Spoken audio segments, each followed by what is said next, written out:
Hey, heathens! You gotta love this time of year. Cold air moving in, and thoughts of giving to one another, and charity, and all that. Family get-togethers and feasting. It can only mean one thing: the winter solstice.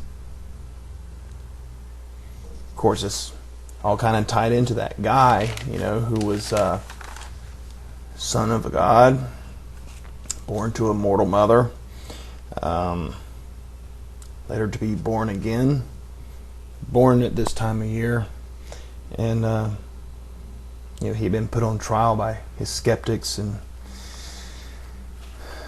that would be, of course, the god of wine, Dionysus. And he does such good work. Okay, maybe you thought it was Christmas, but you're wrong. See, this is the Christmas hijacked the winter solstice, a pagan ritual. So can an atheist have a Christmas tree? You damn better believe it. And why not? Of course, I don't call mine a Christmas tree. I call it a solstice tree, because that's what it is. It's been tied to so many different pagan religions, all surrounding the winter solstice.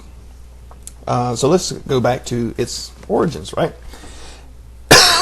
Right now, the winter solstice is considered to be the 21st and 22nd, give or take, in the northern hemisphere.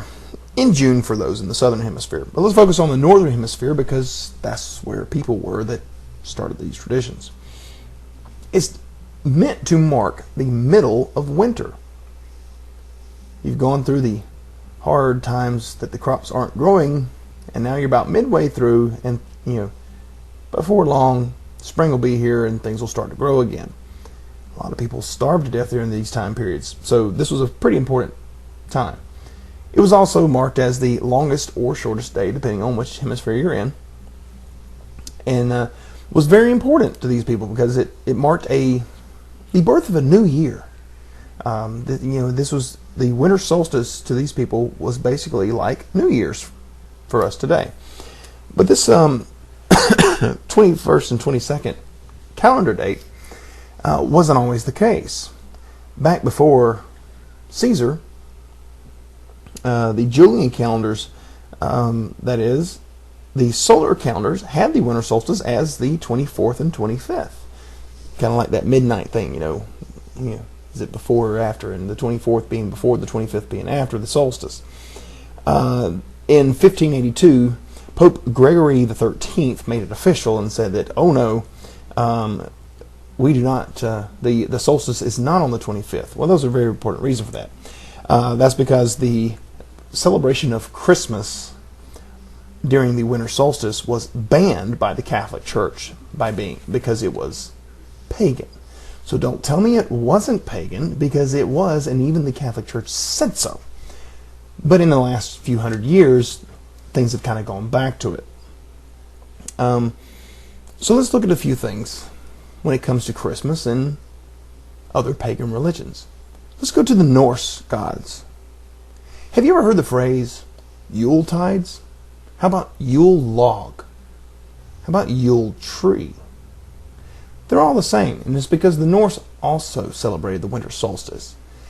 And the Yule log was burned, and it could last from 3 to 12 days, which basically, did I say 12 days? On the 12th day of Christmas, my Yule log said to me, Christmas is a fake. Okay, so the Yule time, the 12 days of, as you want to call it, Christmas,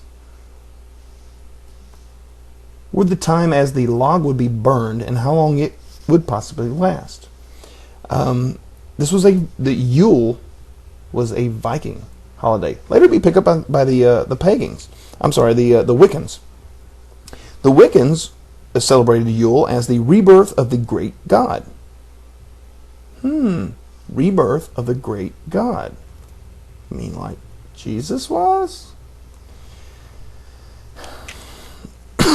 the newborn solstice sun was the center of their entire thing. All right, so then we go to the festival of Kronos. This is the Greek and Roman side of things,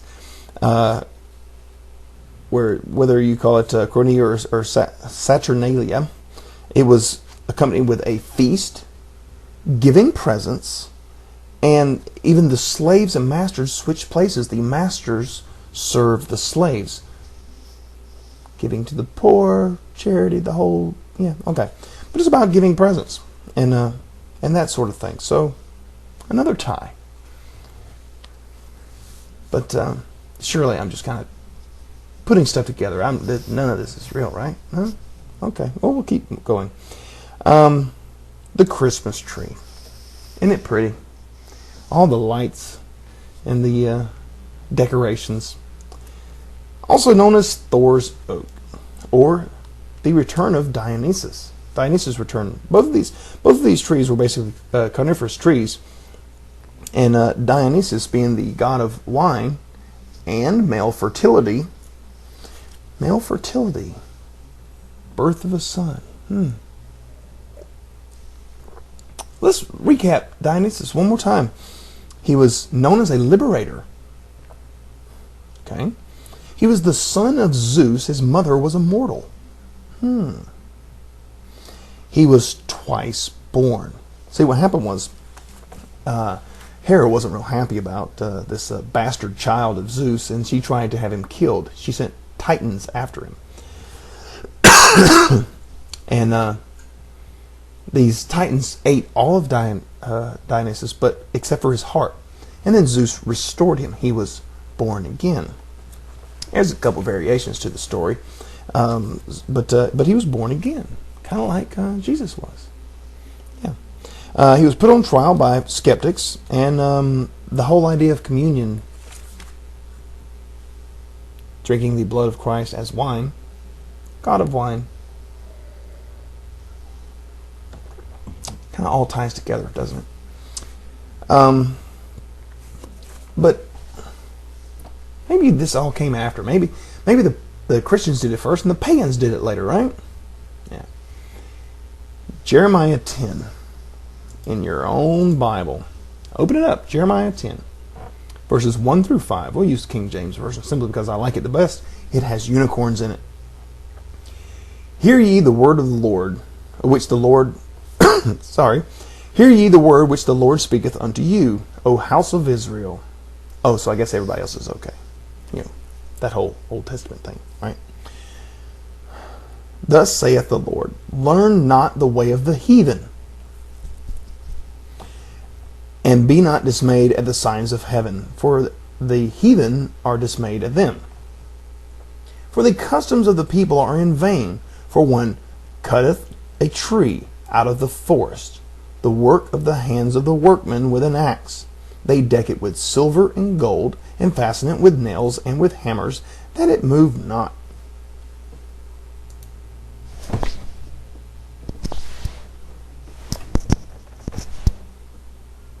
Kind of sounds like that thing, doesn't it? Yeah. So, to all my heathens out there, we wish you a merry solstice. We wish you a merry solstice. We wish you a merry solstice. And a happy new year